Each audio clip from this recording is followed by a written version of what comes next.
thought I'm so lucky. No one's told this story before. But turns out no one was really that interested in trying to tell it. It was really hard to make and very hard to find the partners to make it with, and thank God I did. Please help me welcome to the stage the Testament of Ann Lee team director Mona Fastvold.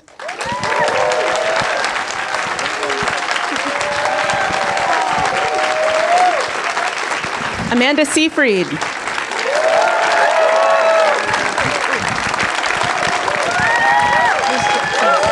And Louis Pullman.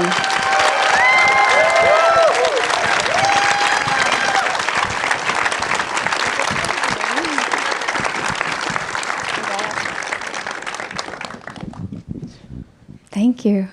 You're still here. Yes. Great. We're so happy to have this film in Toronto, I have to say, first of all. So I can see what attracted you to the story of Ann Lee. For somebody so accomplished and visionary, she feels very undersung in history. But can you talk a little bit more about the process of bringing this story to the screen and how you found out about her story?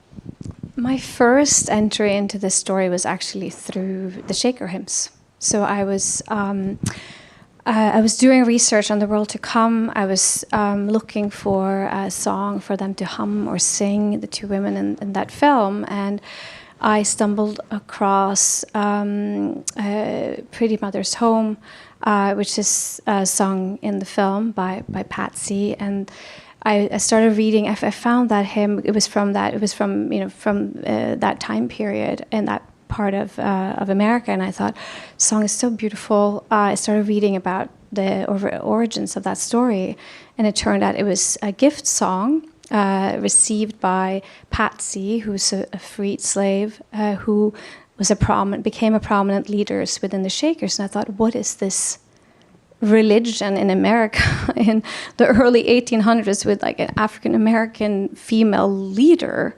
And she should have her own story as well. But I started reading more, and I read about Ann Lee, and I thought, this is a fascinating story that I just have to tell. And I also was really, my background is in movement and dance, and I work so closly with Daniel Blomberg as well on The World to Come and the Brutalism. I really wanted to work more with movement and music as well. And this story, because the Shakers worship through ecstatic song and dance and movement, it just lent itself so beautifully to explore that more within the film. So that was my first entry into it, and I thought I'm so lucky. No one's told this story before. But turns out no one was really that interested in trying to tell it. It was really hard to make and very hard to find the partners to make it with, and thank God I did. But I was like, wow, like, no, like, I have to make this fast before anyone else does. And you talked about the music and your background in dance, and the music is such a driving force to the story, and it kind of punctuates all the important moments of Ann Lee's life. And can you talk a little bit more about how you designed that and the songs, and then also how you came up with the rhythm of it? Because so much of it, some is ethereal music, and some is very like grounded, ecstatic, breathing, like exhalation almost, and it kind of draws the viewer into the moment. So. Yes, so reading about the Shakers and the early stages of their movement and the voice work that they were doing, it was kind of described almost like raves, like they would come together and just dance for days and make, and improvise and make sounds. It was all wordless in the beginning. So I started to talk to Daniel about, like, what could that sound like, Daniel Blomberg. And we started thinking about improvisational singers, and we started thinking about sort of ecstatic, cathartic breath work. So we brought in Phil Menton and Maggie Nichols and Shelley Hurst to come and work with us on finding sort of what is that, what would that sound like, so they're all over the score, and they worked a lot with Amanda and Louis, and Maggie is in the movie. She's the first woman who does this incredible improvisational piece early on after the first confession at the Townleys, and that was sort of our first entry into it, and we always thought we were going to use a lot of. First, we said we're just going to use voices and bells, and then from there on, we started building and bringing in some other instruments and just kind of experimenting and having fun with it as well. But really, like, there's over 100 singers in the film. And a lot of it is improvisational choir led by Phil that are not professional singers, and I think that really just grounded that, you know, breath work as well. But the breath work also came from this idea of cleansing and sort of taking someone else's pain and like taking it into your body and releasing it and like finding sort of ways, because, you know, we weren't going to make a musical where people were going to dance to perform or sing to perform. They were supposed to, it was prayer, it was a ritual, so it had to have intent. So that's sort of like all that rhythm and that breath work came from this idea of like, what is the intent behind the movement and behind the voice. Amanda, this is, for the reasons you state, also a very physically and emotionally demanding role, not just the ecstatic worship, but all of the trials that Anne faces. How did you prepare to play this part? There's so many technical things that I had to do that I had to be very comfortable with before I was even able to get into that kind of headspace. But luckily, the movement and the singing, we had done so much work a year before bringing this to Budapest and starting production. And I think through the movement, I think this is the thing about theater school that I always missed out on, that so many of my friends got to experience, which is movement classes and singing and weird animal exercises and all this experimental stuff that really makes you feel closer to yourself, and it kind of completely erases any kind of ego.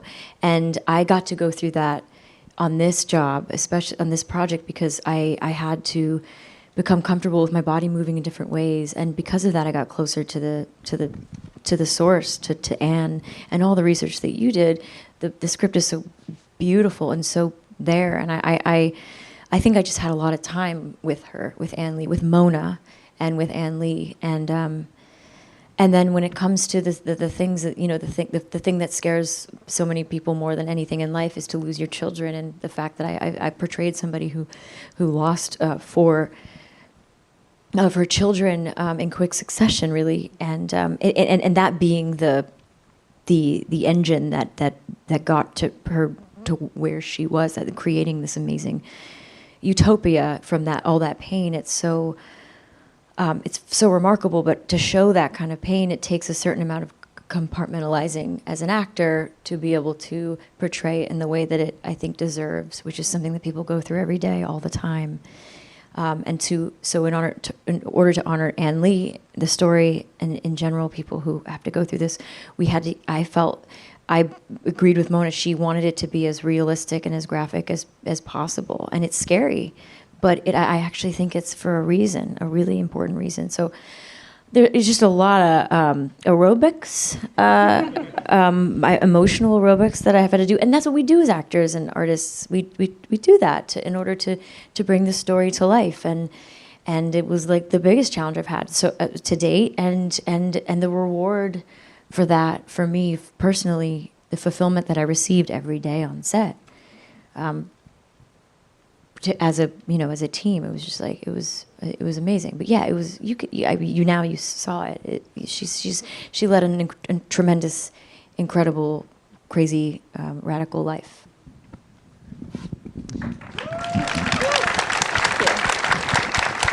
Well, Louis, you were right there in those dance scenes as well. But your character, her brother, William, has such devotion to Anne and also devotion to her mission. And the rapport between you on screen seems entirely authentic. So how did you prepare and how did you develop your relationship? Well, I came onto this a little later, and they had done so much extensive research and kind of been embalming themselves in this world for a period. So I was lucky enough to be able to just trust them. And when I first met with Mona, it was like I hadn't had a meeting with a director who seemed like they had bore witness to all this, almost in a way. Like you were so steeped in it that it felt like you had seen it. It was not a question of whether to trust it. It was just a question of whether I could sing well enough. And luckily Mona was like, you don't have to be able to sing. We want the realism, and we want it to not be this performative, like we don't want Broadway singers.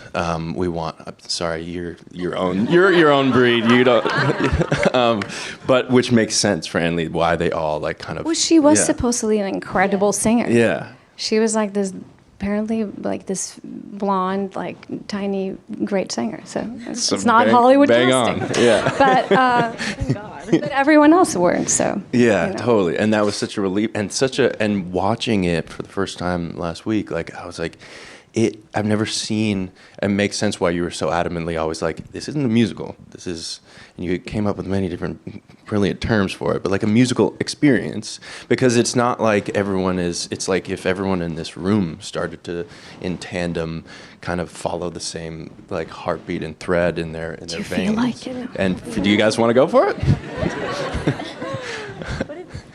But it's like I haven't seen anything like it, because like, and like even just like hearing my like I'm not a singer voice, but with everyone's conviction, with like why they were doing it, I hadn't, and so I'm just so glad that I was swept into the current.